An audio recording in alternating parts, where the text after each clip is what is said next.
In the early days of the internet, rumors spread like wildfire. Hard to imagine, right? Chain emails about kidney thieves, haunted highways, and secret government plots. And out of all that chaos rose a website dedicated to fact-checking all that fiction, Snopes. Here's how a small hobby project turned into one of the internet's most trusted fact-checking websites, but there's also been some changes. We'll talk about those too. Ladies and gentlemen, my name is Antoinette Chanel and welcome to my channel. Snopes began in 1994 when California couple Barbara and David Mickelson decided to launch a website dedicated to debunking urban legends. It was called Urban Legends Reference Pages. At the time, the World Wide Web was still very new and fresh, and lots of rumors, urban legends, gossip traveled the information superhighway at lightning speed through emails, through messenger chats, and through message boards. The Mickelsons combined meticulous research with a conversational style, cataloging stories such as the kidney heist and the vanishing hitchhiker. The site's name came from a family in one of William Faulkner's novels. It was chosen for its literary ring and for its hint of skepticism. As the internet grew, so did the site's focus. Hoaxes evolved from ghost stories to political news and breaking news. By the late 1990s and early 2000s, Snopes was starting to investigate celebrities, politicians, and major events. They even started cataloging information about the events of 9/11. They were one of the first sources that was independent from broadcast media that I saw do that. The method was very simple but effective. Track down original sources, verify quotes, and provide a clear verdict of whether something is true or false. Or sometimes a mixture, because there would be a mixture sometimes. All of the transparency led to the website earning the reputation as being one of the internet's earliest fact checkers, long before social media was ever even a thing. By the mid-2000s, Snopes had become a household name. Major news outlets and everyday readers started citing it to end petty arguments at the dinner table once and for all, and to put a stop to a lot of those email threads that tend to go around very quickly, stirring up controversies and unverified information. When political rumors would swell around United States elections, Snopes often emerged with all of the fact information put into nice bite-sized chunks that you can read. But with success comes scrutiny. Some critics accused Snopes of having a political bias leaning one way or the other, but independent audits as well as media analysts have found that their work is accurate as well as credible. Unfortunately, behind the scenes, some ownership disputes did emerge around the mid-2010s for Snopes. The California couple, David and Barbara Mickelson, divorced in the year 2015. And once that happened, a bit of a dispute started to develop between the Mickelsons and Proper Media, who was a previous business partner of Snopes. At one point, they even had their ad revenue frozen, which sort of put the entirety of the site in jeopardy as far as how long it could function. Supporters of the site created a GoFundMe to help in the interim. Despite all of the turmoil, Snopes has pressed on. And this is the part that I really wanted to report on, because even though Snopes is still here and there's still a nice presence on the internet, it's important to understand that the Mickelsons don't have anything to do with Snopes.com today in 2025. Okay, so I'm gonna read from their Wikipedia page this section about David Mickelson.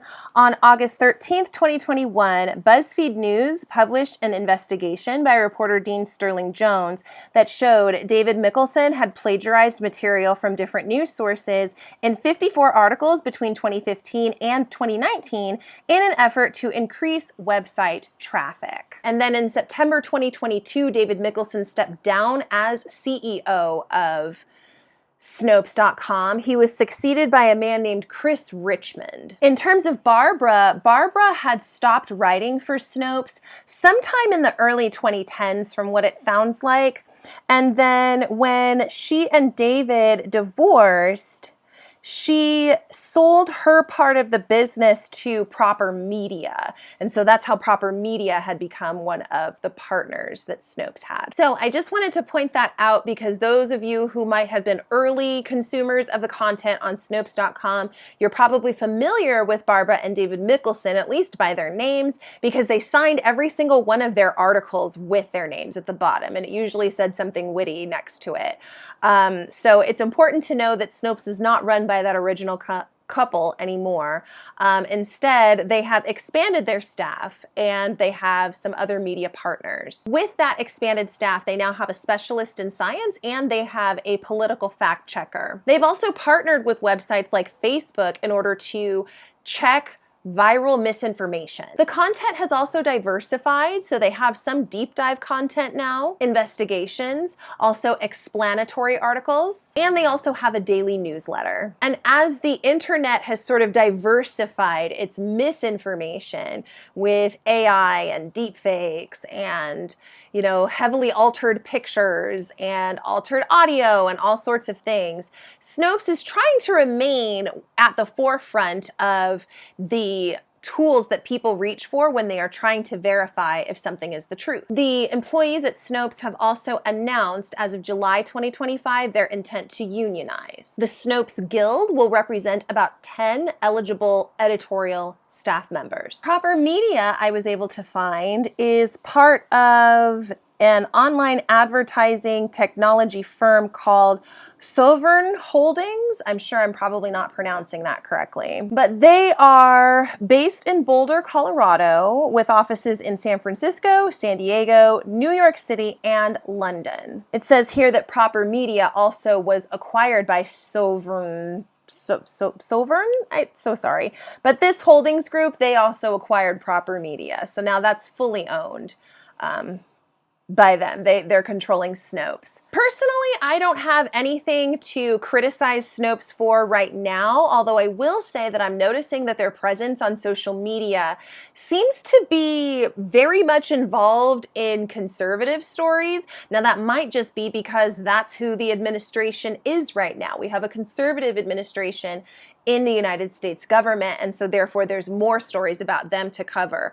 But it did also seem like they were trying to do a lot of backtracking and, well, maybe not backtracking, that's not what it is. Fact-checking is what they were doing, but it seemed like they were doing a lot of it in favor of certain conservative influencers. And given the recent coup on broadcast media here in the United States, I just want to warn everyone watching right now to just be careful, keep an eye out, because whenever companies with lots of money start getting involved in media, usually that's when you start seeing things like acquisitions and mergers and consolidations of publications, of broadcast networks, of radio stations, of podcast platforms. And when that happens, that means that the news is no longer diversified. Suddenly now the interests are very few and the talking points will become very few as a result. And so it's my hope that Snopes has not been compromised now that the Mickelsons no longer have anything to do with how it is run, with owning it, anything like that. I wish them well. I hope that they're doing well, especially Barbara. I hope she's having a good time. And this rundown just kind of gives a bit of their history and also some things to look out for if you are using them as a tool for fact checking and getting to the truth in this crazy world that we're living in right now. Those are my thoughts. Friends, thank you so much for joining me for another video. If you made it all the way to the end, I very much appreciate you. If you liked the video, please give it a thumbs up. That helps other people on YouTube to be able to discover it. Also, if you'd like to see more content from me, consider hitting the subscribe button. That way you can see all my playlists and get notified when I upload to YouTube. If you want to keep up with me on Instagram, that's my handle right there on screen. Otherwise, my friends, I will catch up with you in the next video. Take care. Bye. You've just watched one of my videos, but did you know there's an entire Antoinetteverse? On my namesake YouTube channel, I dive into current events and share my critical commentary. Over on Instagram, you can keep up with my life as a writer and educational specialist. On the Write Life blog, I explore how reading, writing, and emotional expression help us to grow. And on my Substack, I publish personal essays and sometimes share sneak peeks from my upcoming book. Wherever you join me, thank you for being here. And I'll see you in the next one.